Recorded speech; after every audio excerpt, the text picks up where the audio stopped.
Now, today we are focusing on infrastructure, and we've got a fantastic cast of members who will be coming on screen in just a bit, touching on the topic of Planet of the APIs.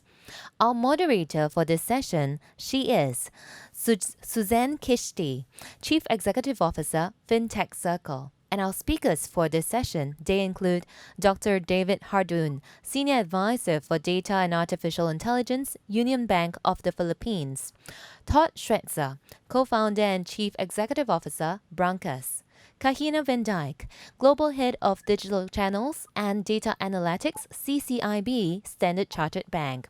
And we've also have Pranav Seth, Head of Digital and Innovation, Senior Vice President, OCBC Bank, and Luca Martinetti, Co-founder and CTO, TrueLayer. Let's welcome all of them.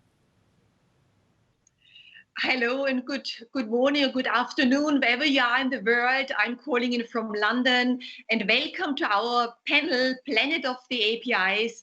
It's very exciting to have you all with us today and to talk about such an important topic of application programming interfaces. And my belief is that APIs are changing the financial world. They have started to change it in the last few years. But over the last few years, with new regulation coming into play globally, we've seen much more pressure on using APIs in a strategic way. And today in our panel, we have got speakers from both the fintech community, the fintech startups and scale-ups, and we have got leading banks represented to give their perspectives about how APIs are being used in practice and how actually APIs can help you to gain a competitive edge when you think about the future of fintech, the future of finance. And so what I would love to do now is to ask each of my panelists to introduce themselves briefly.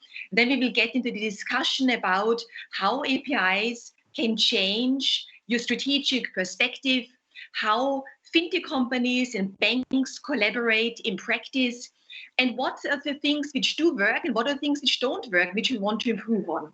So that's the goal of our panel discussion. So very engaging, very interactive, and I'm very happy that you're all joining us today for this very important session. So if I can ask, please, each of my panelists to introduce themselves, maybe starting with Kahina. Hi. Hello, everybody. It's great to be here. I'm Kahina Van Dyke, and I'm responsible for the digital channels and data analytics at Standard Chartered. And yeah, I'm looking forward to a lively discussion today with everyone. That's great, Kahina. Thank you. Can I hand over to Todd, please? Sure. Good afternoon. Good morning, everyone. My name is Todd Schweitzer, the CEO and co-founder of Brancas. Brancas is an open banking technology startup operating across Southeast Asia. And we operate in Singapore, Indonesia, Philippines, Vietnam, Thailand, and soon in Bangladesh. Very nice to meet everyone. Great, Todd. Thank you very much. If I hand over to David, please. Hi, thank you very much. And good morning, good evening, and good afternoon. I feel like a bit like the Truman Show. So again, I'm the Senior Advisor for Data and Artificial Intelligence at the Union Bank of the Philippines. We're very much focusing on how to adopt and leverage data and part of APIs and the ecosystem.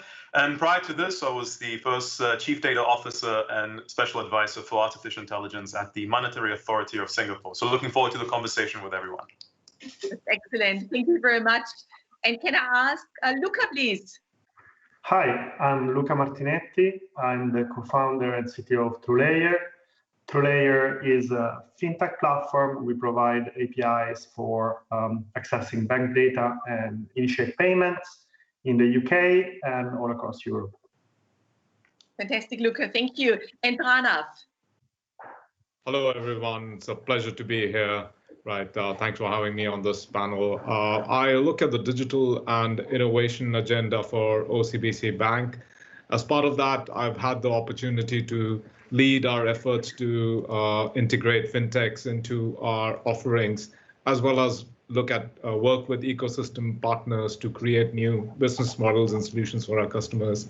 So API has been a bedrock for all these initiatives. Fantastic, Pranav. That's great. So welcome. Thank you very much for joining me today. And maybe if I can start out asking Luca from TrueLayer, when you look at finance overall, Luca, why have open APIs become such an important conversation topic? And how does it improve your competitive edge when you have an API strategy in place? And what does it actually mean, when we talk about an API strategy? Sure. So if we look at the story here in Europe of open banking, it all started, as you know, with PSD2. And in the UK in particular, this was really meant to increase competition, because for a long time, group of banks really monopolized the market. And the idea of creating API that give access to data and payment allows challenger bank and competition to really create experience that didn't exist before. So today, what we see is mainly two use cases where open banking is really shining. And one is digital onboarding. So through the data that you can access that is owned by the bank, you can make processes that historically had been very manual, digital and immediate. And this really simplifies KYC and KYB in marketplaces, for example. And another incredibly exciting use case is bank-to-bank payment. And bank-to-bank payment is growing rapidly. And what we believe at TrueLayer is that in the next 5 years, it will be the default payment method used for e-commerce and financial application. And having an API strategy really means being able to be part of this ecosystem, be able to play in a different world where the experience is really embedded in the application that the user uses every day. So the bank becomes a service and is embedded through APIs inside the application that we use. And we've seen that happening in different kind of sector and a different kind of verticals, if you want. So going from challenger banks to fintech app for either saving or investing, marketplaces, and even justice. So the bank is becoming more connected than it has ever been. An interesting number is that we've seen the number of open banking users, so users that access the open banking services, double in the last 6 months here in the UK. So it's a really exciting time to be part of this financial ecosystem, I think. That's great, Luca. I know I'm also based in the UK, so I agree. I think we see lots of changes and lots of positive development, since the introduction of PSD2 and open banking standards. And if I can ask Todd to comment on that from your perspective as CEO, again, leading fintech company in this space, why do you think the open API is so important? How do you interpret the open and the API strategies to be put in place? Yeah, so thanks for that, Suzanne. And I admire what TrueLayer has accomplished a lot in the UK and across Europe. And it's an interesting contrast, I think, what TrueLayer is doing versus what Brankas is doing, because the UK open banking started as a compliance exercise, right? This was a mandate that the top 9 banks have to provide certain API products. And this was seen as a means of, stimulating competition for consumer and SME banking, right? In Southeast Asia, there are none of these mandates or regulations, right? This is entirely a commercially driven, bottom-up opportunity that certain banks, I have to say, Union Bank is definitely one of them, if not at the top of the pack when it comes to kind of thinking this way. OCBC is certainly there as well, very much a leader in Singapore in terms of thinking API-driven products, right? But it's important to draw this distinction, right? Open banking and outside of a handful of markets is a commercially driven initiative, and this is, I think, a good thing because this is allowing, in the theme of green shoots, this is allowing kind of market-driven commercial opportunities to productize APIs as a means of either distributing financial services in a much more economical way, or acquiring customers, as Luca alluded to, in a more in a partner-driven model, or in a more digital-first way. And why this is particularly so important in Southeast Asia is because we're talking about countries. For me, Southeast Asia is not Singapore. It's huge markets like Indonesia, Philippines, Vietnam, and in the Philippines, we're talking about 60% of the population that still is unbanked, right? It's a little bit better in Indonesia. It's a little bit better in Vietnam, but we're talking about a majority of adults that still do not have access to bank accounts, primarily because the incumbent banks do not see it profitable to bank this type of customer, right? So I think what's so exciting about open APIs in the real world in developing markets is the fact that open API products change the economics to make it more profitable and frankly easier to reach and bank the consumer and SME segments that have been neglected in the past in a much more efficient and frankly a much more customer-centric way of doing so. Yes, I think it's so true, Todd, what you're saying, and I think it's so important, for all of us who are calling in from let's say Europe or from the States, to understand the specific needs and requirements in lots of Southeast Asian countries where APIs are being used for financial inclusion as well, and really to make sure that we're giving access to millions of people who have not access to financial services yet, because it has been too expensive. Now with APIs, open APIs can be done at a much low cost way, which I think is really important. So that's both top down and bottom up, where it makes perfect sense to use APIs. And what I would love to do now is to go to our banking representatives, maybe starting with Kahina.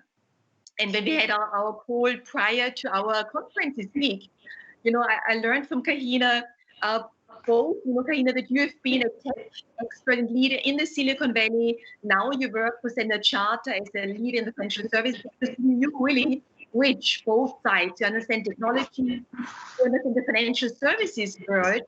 And what I wanted to ask you, because my experience with banks in the UK was that lots of banks initially saw APIs as a threat to them, as a competitive threat to do, the whole regulation surrounding and forcing almost banks to open up.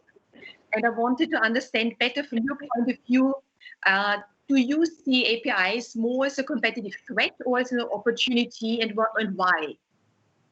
Yeah. So thank you. So yes, as you said, I started as a banker, international banker, and I just spent the last 5 years in Silicon Valley. So I have the unique privileged position of being sitting on both sides of the table. And I think I was around when PSD2 happened in Europe. I was in Europe. I was working for a big financial institution, and it was seen as a threat, right? It's like, what does this mean? Why do we need to open up? Like, we're a bank. We're supposed to close it down. We're supposed to not give out information. And so it was a real mind shift for banking to understand how this technology was going to be used to drive better value propositions. And the fintech industry really emerged out of that opening up. And so a lot of the innovation that was happening early on in fintech in the UK and Europe was because of the regulatory push, let's say, the incentive. But I think what's happened now is that we have evolved as an industry. And when I say the industry, I include banking and fintech and tech, because we're all part of this same industry around delivering financial services in the most efficient, inclusive way that drives prosperity. And I think when you think about API banking, what is it really about, and why is it important for Standard Chartered? We look at ourselves, we are the leading emerging markets bank. We have been there for 150 plus years. That's what we do. Those are the markets we serve. And technology and open banking ecosystems allow us to reach our clients, make it easier for them to connect with us in the ways that they want to connect. And if you really talk about what is the power of technology? The power of technology is to provide more access, more efficiency to our clients and to the communities we're serving. So we've been on a great extraordinary journey this year, like everyone else. The numbers have been doing, exponential growth in the number of clients who are connecting to us, the markets that we've had to stand up, and the volume that we're seeing through our APIs. And I think there's only one way to go, and that's up. So while the banks might have been scared in the beginning, I can only speak for us. We are really excited, and API banking and open banking is part of our platform strategy, our digital platform strategy. So it's we're believers, and I think most of the industry is following suit. Fantastic, Kahina. That's great to hear. And so maybe let me ask David. David, what's your perspective? From you, do you see it more as a threat or as an opportunity, the whole API development? Well, again, first of all, thank you very much. I always used to kind of half joke that banks do frenemies really, really badly. So when you come in and purely look at this from a traditional margins, profit type of approach, then yeah, it's a threat because anything new is fundamentally a threat. But rather than treating it as a threat, we need to kind of do two fundamental things. One is the acceptance that it is going to be a reality, just as regulation has happened. And perhaps to add to Todd's earlier point, it's already happening in Asia. I mean, BSP is already looking at it. Recently, what's happened in Singapore with the fact that accounts, balances can be aggregated across multiple accounts that you're holding. I mean, that, walks like a duck, smells like a duck, quacks like a duck. That's a duck. That's open banking with or without the regulation. So the approach that we've taken is realizing that in the end of the day, it's how do we achieve the end goal? And the end goal is, and specifically thinking about the Philippine economy, financial inclusion. It's about how do we make a difference and how do we get to that 65% of the population which isn't banked or underserved. The only way to do that is by looking at this as an ecosystem, looking at this as a partnership play. And yes, there's some friendly competition there, but it is about that. It's about frenemies. It's seeing whereby we can cooperate together and make a difference. Because in the end of the day, finance is about people and enabling people. It's not about people living for finance. That is a crucial perspective that APIs are enabling. And that's why it is so absolutely exciting. Yes, great, David. No, I love that comment. Finance is to enable people's life. It's not the other way around. So I think that's what we all have to remind ourselves, and totally agree with that. And Pranav, how do you see that for you, from your point of view, your strategy?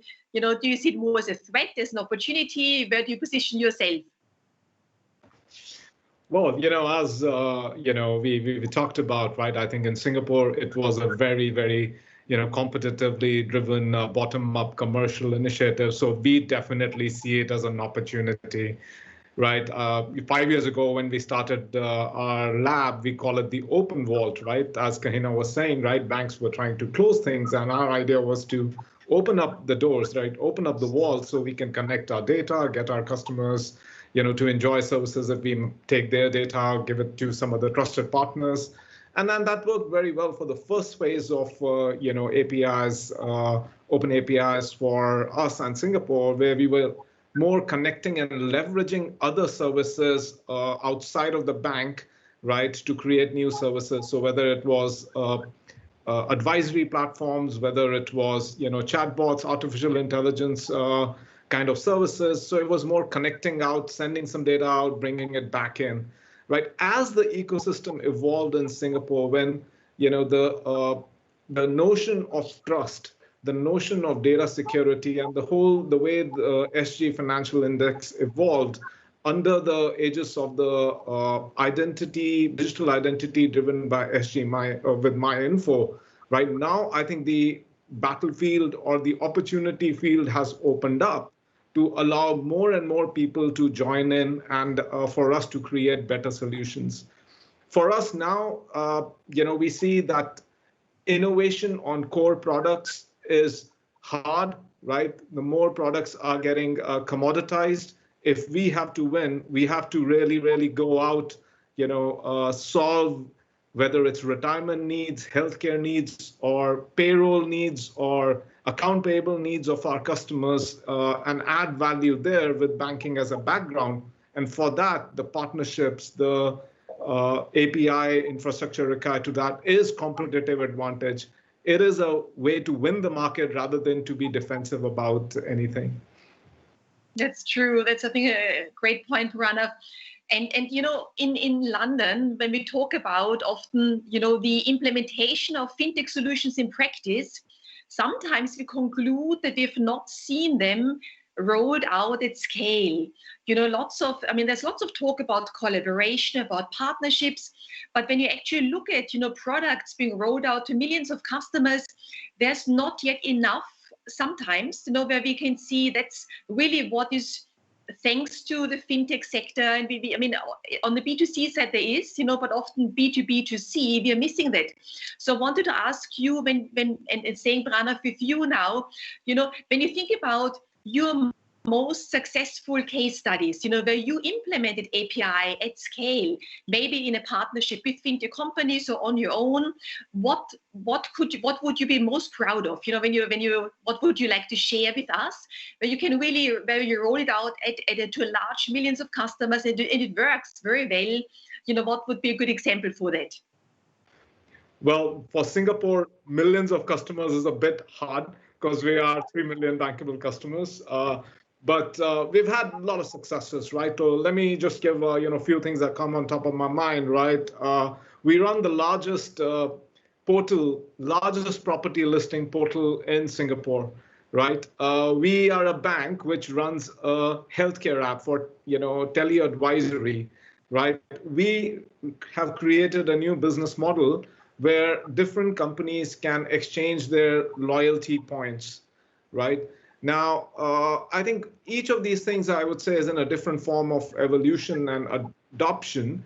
But the One Advisor where we have created the whole home buying journey along with partners, from finding a house, getting the mortgage done in less than a minute, all digitally, right, to going into the house and renovating it, getting the renovating loan, getting the ideas about the renovation, right? That portal has generated more than $1 billion of loan for us, this year alone, right? Okay. And so, whether customers come directly to us, we can take it to our partners, or whether they come to our partner site, the home listing sites or the agent sites, we can bring them to our mortgage process and complete that end-to-end journey, right, in a seamless manner.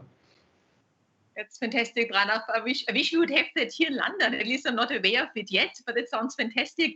Maybe Kahina, if I can ask you, what are the biggest success stories you are proud of, where API really has been implemented at scale? Yeah, no, it's a really important question, because sometimes we feel like, is this real? Is this solving real world problems, or is this some sort of experiment? And what I can tell you is, what we've seen is this is offering real value. So there's 3 countries that come to mind, because that's the way we think, right, in multiple markets. In Kenya, we worked with one of our clients who's a healthcare supply chain business, and we automated their entire payments process that helped facilitate supplier payments, which expedited the shipping of medical supplies during this critical time in the pandemic, right? And so that sounds really, how does that help? Well, it got supplies out quicker. In India, we helped an insurance company deliver zero-touch instant issuance of insurance policies, because even in a pandemic, people still need insurance policies. And because we were able to do both settlement and notification of payments in real time, they were able to issue. So that's a real world example that our client had to pivot their entire process during COVID. In Hong Kong, we helped, a real estate management company take rents via QR codes, which meant elderly people didn't have to leave their house to pay their rent. These are the types of things that are real world solutions that impact human beings and impact people when we apply the technology solutions in the right way. So I think those are 3 examples, but there's many more, and I think there's many more to come. Excellent, Kahina. It's super exciting. Just listening to you and Pranav, I almost think we have to turn our webinar and our session now into a blog post about how it has been implemented already worldwide. That's really exciting. And maybe, David, if I can come to you, what are the things you're most proud of, and what have you rolled out already? Yeah, perhaps in the same spirit. We can't ignore, the fact that we're having the session digitally of what's been the impact of COVID-19. And the reality that thankfully government, and a lot of bodies have been coming out and providing support to people who really need them. Now, let me give you and paint the picture of how this has helped. Is in this situation of Philippines, you have multiple locations which are actually fundamentally disconnected. These are rural banks. These are locations which are not even on the national payments platforms.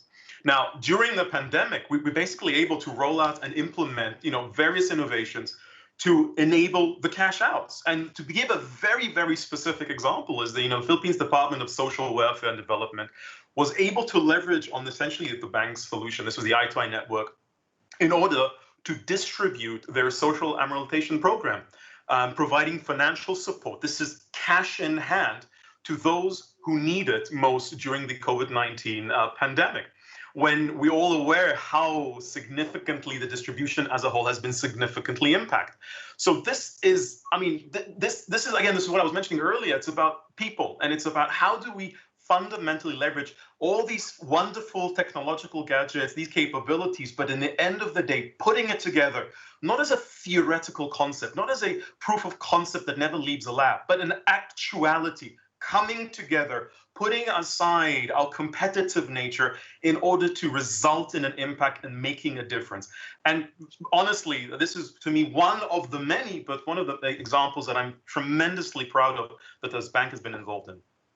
Fantastic, David. It sounds, you have to be proud on that, because it really improves, human life, it does 100%. And it just reminds me, because last week, we launched the first film on FinTech. It's called The Future of FinTech.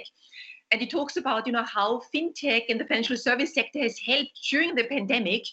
And I wish I would have spoken to all of you beforehand, because I could have interviewed you for this film as well, because it really showcases, our role, how we as a sector together, working together really can change people's lives and even make it better, in such a difficult time as we had this year.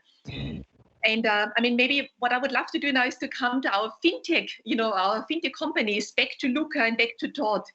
And both of you, of course, are working at the most, innovative edge, trying to move those solutions which you just talked about forward and enabling them as well. And so if I could ask, maybe starting with Todd first, tell us.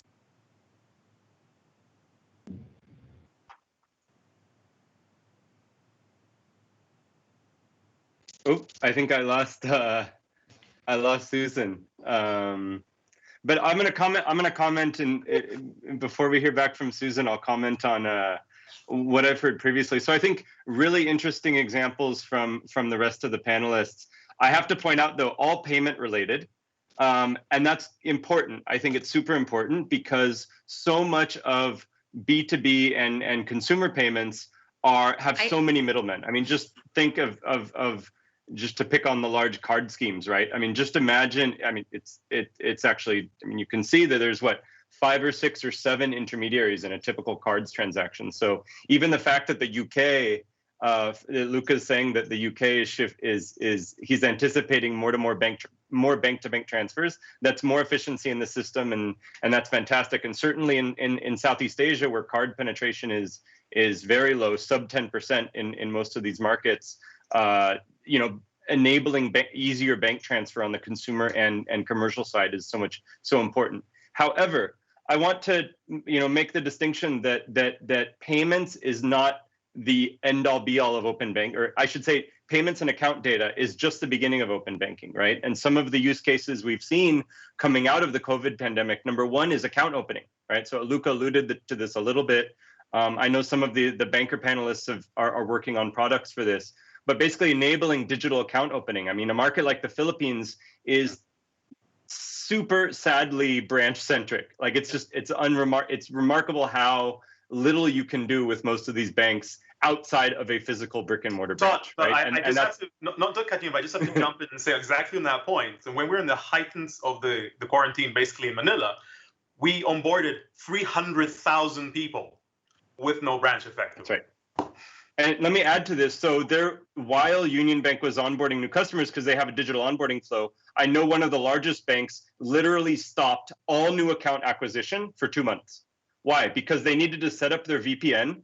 They needed to procure like 5,000 laptops for their staff. I'm not joking. I mean, this is like literally a top bank trying to figure out how to do remote. And in the meantime, customer acquisition came to a complete halt, right? So account opening is one. Another one is around identity authentication and basically having a portable identity. And, especially in many of these markets that do not have a national identity database, your bank credentials, your KYC bank credentials serve as a proxy ID. So I think that's really interesting. We're also seeing really cool use cases around loan origination and kind of seamless access to credit linked to fintech products. So, you can think of account data and payments as a starting point for open banking, and there's tons of value there and tons of inefficiency to be addressed. But I think the next generation is actually productizing these APIs into proper products that can be, used in partnership with fintechs, or even enabling fintechs to build those products and be a partner to the bank, right? But it does require some internal culture and change within some of these legacy institutions to allow for that to happen, because you start stepping on toes internally at some of these banks. Yeah, that's absolutely true, Todd. Like another interesting aspect is not just for the consumer, but also for the businesses. So during the pandemic here in the UK, we've seen so many SMEs really struggling to survive during the lockdowns. And an interesting number is that we've seen that 50% of the SMEs accessed open banking services during the pandemic. And this really links to exactly what you said. So opening account, getting access to credit, and payment is key also in this area. Like if you really facilitate a money transfer with immediate account to account funds transfer with very low fee, this really helps the real economy move faster, and the liquidity that it provides. And Luca, specifically, for you at TrueLayer, maybe you can tell us what are the specific enabling factors, the best solutions you offer, you provide? So we offer a set of solutions around AAS, so account data and balances, transaction, but also the different kind of payments. So bank-to-bank payment, mandates, and everything that is available in the open banking PSD2 offering right now in the UK, and we're also expanding in what we call premium APIs. So we believe there's a lot of room for identity information, for example, and we're really looking forward to the new latest development, that is what we call variable recurring payment, that will effectively be an alternative to having a credit card on file. So a way for a merchant to charge an account a variable amount recurringly.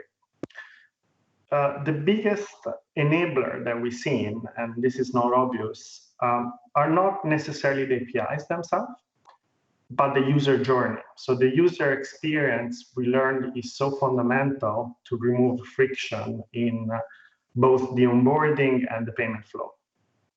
The biggest step that we've seen is when most of the high street banks here in the UK, most of the CMA9, dramatically improved with a app-to-app authentication. So instead of having to go through a multi-step login flow where the user need to provide a lot of factors to authenticate,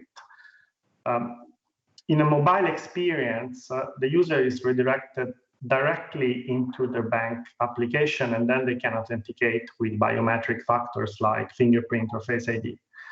That effectively means that you can pay a merchant for a service or transfer money in a financial application without entering any factor. And that makes the experience really smooth and really easy for the end user. So I would say that the frontier now is on variable recurring payment, identity data more extensively that can really provide an accurate KYC, KYB alternative, and user experience. This makes sense, Luca.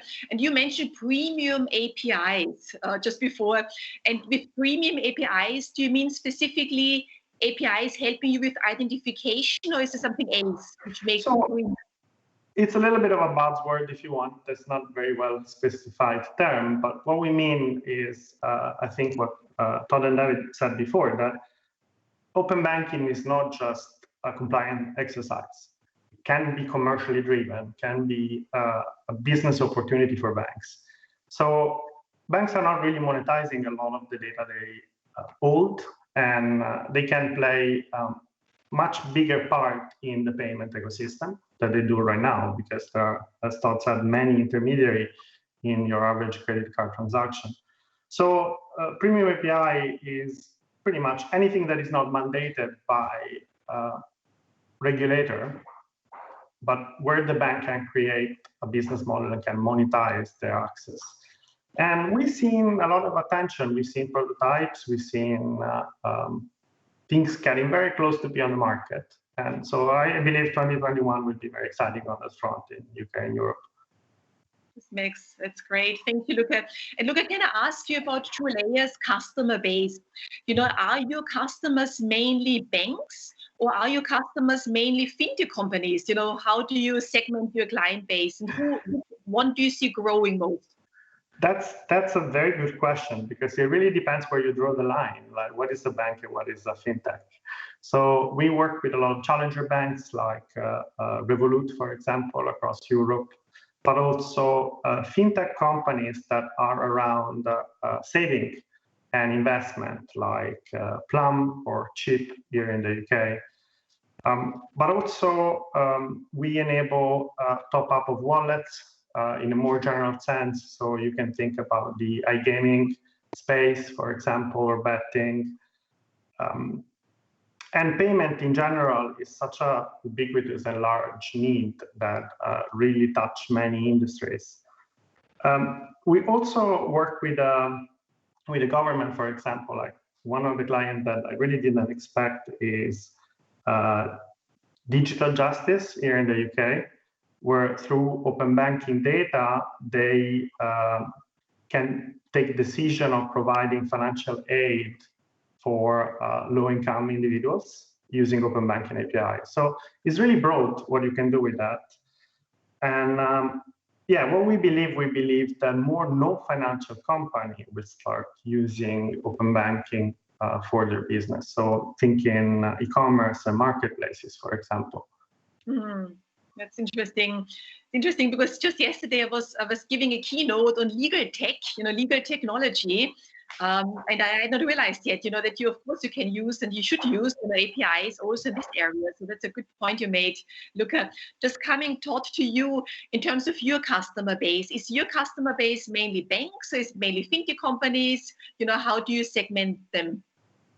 Yeah, so I'm glad you asked, because again, emerging economies, and especially in Southeast Asia, basically ex-Singapore, the banks need a lot of help becoming API ready, right? So Broncos does not have the benefit of the regulatory mandate. So in order to build up the supply, we've made the conscious decision to work with the banks to provide, and we've basically provided and built out a product which is essentially a middleware layer that allows for any bank with any core banking system on-premise or on cloud to launch a set of open API products, your basic API services around authentication, identity, payments, statement data, in a matter of days. And it's something we're really proud of, and it enables those banks that are believers, as Kahina said, that not all banks are believers yet, but those who are believers can really go to market quicker. And just to call names a little bit, the typical in Southeast Asia, if you're a bank looking to build out an open API layer, the typical approach is you go to one of the large enterprise IT vendors, the IBMs of the world, right? And they're going to quote you on a 2-year project in the tens of millions of dollars. And it's not even their core competency, right? What they really want to do is re-architect your whole core banking backend, right?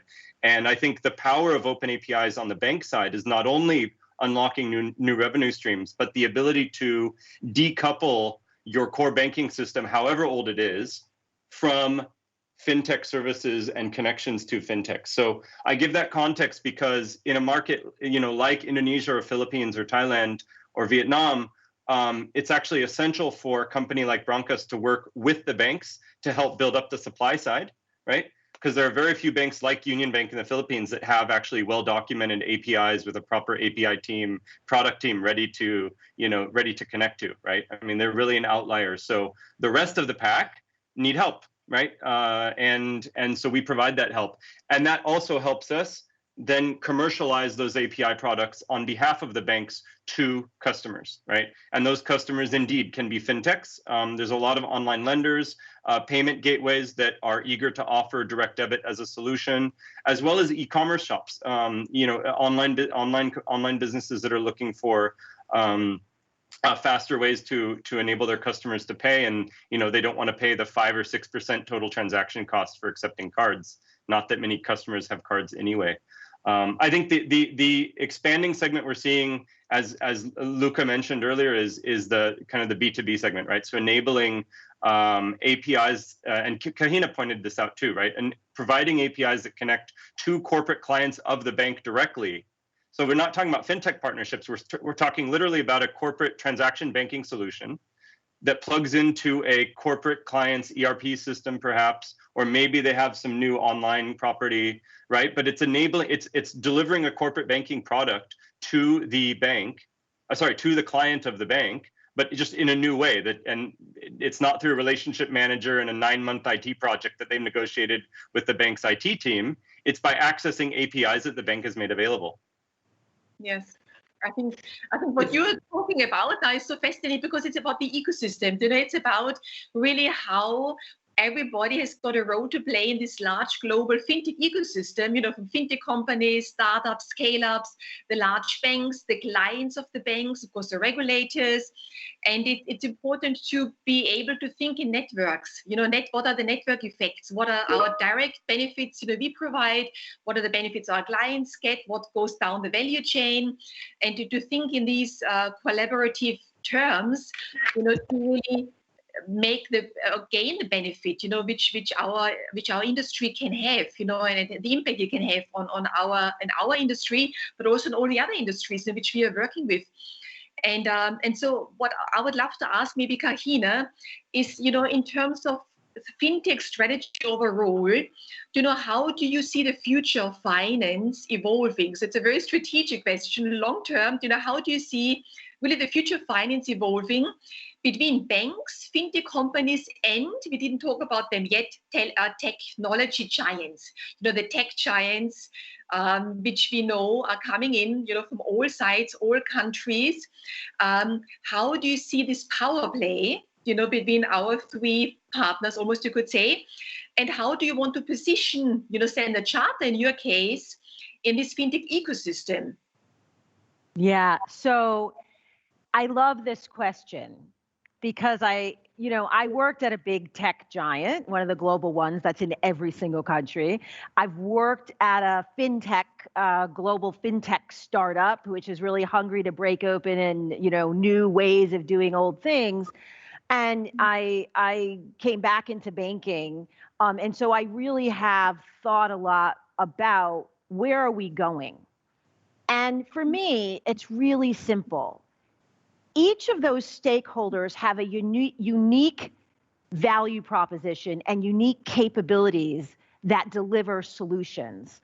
And some of them deliver their piece of the solution really, really, really well. I mean, when you look at some of the client experience and the way it's delivered seamlessly with Silicon Valley and big tech companies, they're good. They're really good at delivering client experience.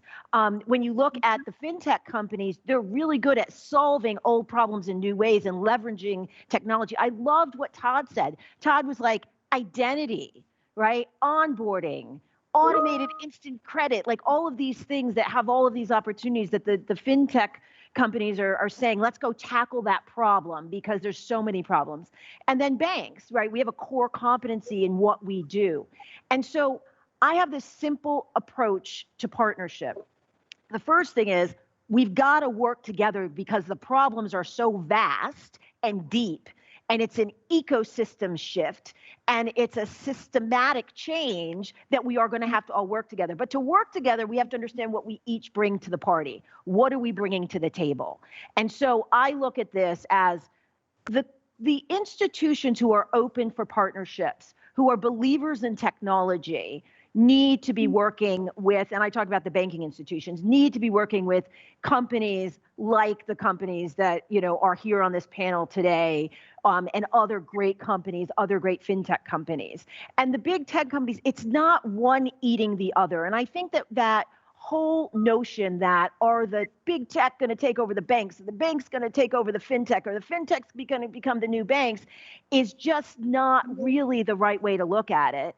The companies that are going to win in 10 years are the companies who know what they're good at, and guess what they're not so great at, and then they partner for the things that they need to bring into their platform to deliver better solutions to their clients. So, you know, I know the collaboration is overused, but really the cooperation word and understanding the strengths and the developmental areas, and not trying to be everything. Don't spread yourself like peanut butter, delivering everything to your clients. Create strong platforms, and then bring in great partners to deliver value-added services. So I'm having sat in the seat of all of those seats in big tech, fintech, and banking, there is no one winner. And I think that's what we have to get out of a win-lose and get into a win-win solution-oriented ecosystem, which is hard for a shift for a very competitive industry that we're in.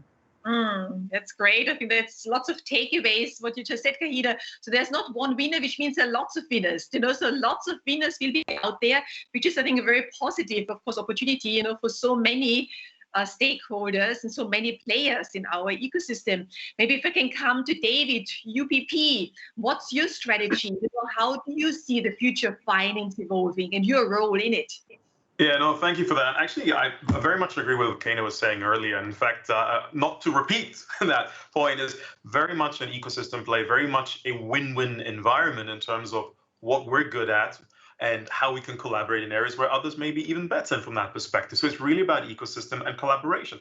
But I want to add one more point, which I think is critical in this cooperation, collaborative approach, whereby we need to remember strongly that in the end of the day, in a financial-oriented environment, there's a fiduciary responsibility for our consumers, for our customers.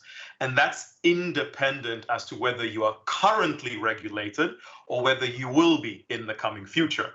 So we need to make sure that whatever we're doing while driving for innovation, while driving for phenomenal solutions that do make a fundamental difference, it is all done with customers in the center, privacy, governance, and safety.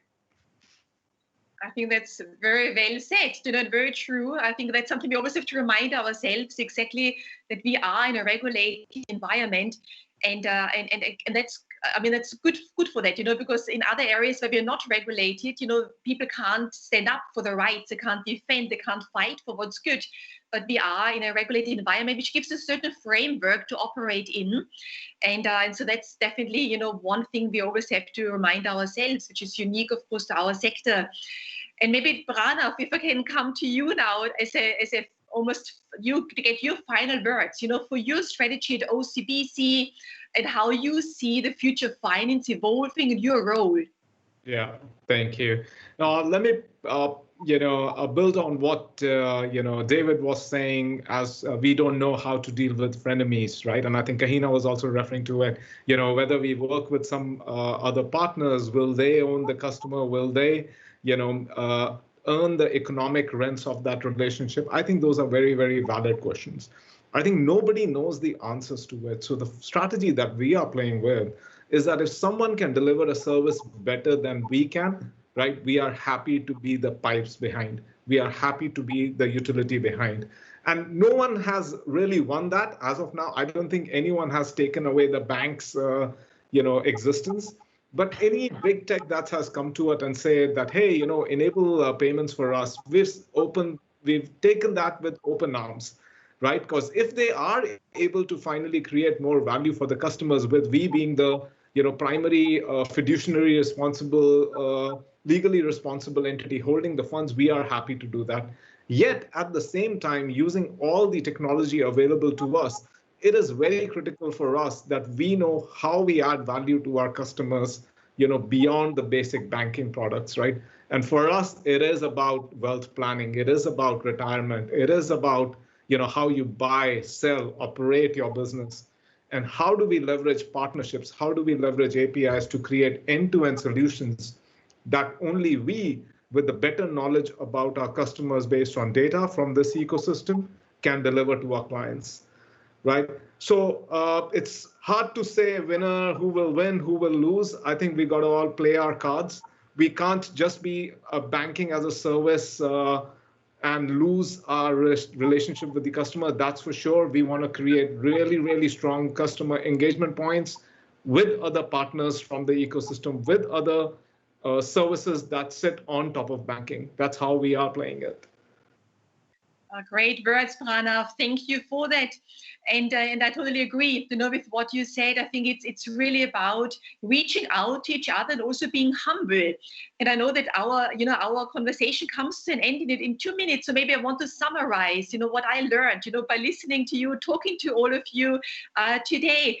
And I think it comes down to being humble, to understand what are your strengths, what are your weaknesses in your role, in this global fintech ecosystem, and then partner with others who have got those strengths, that maybe we have got weaknesses, and work together for the benefit of our customers and the customers of our customers, if in a corporate context.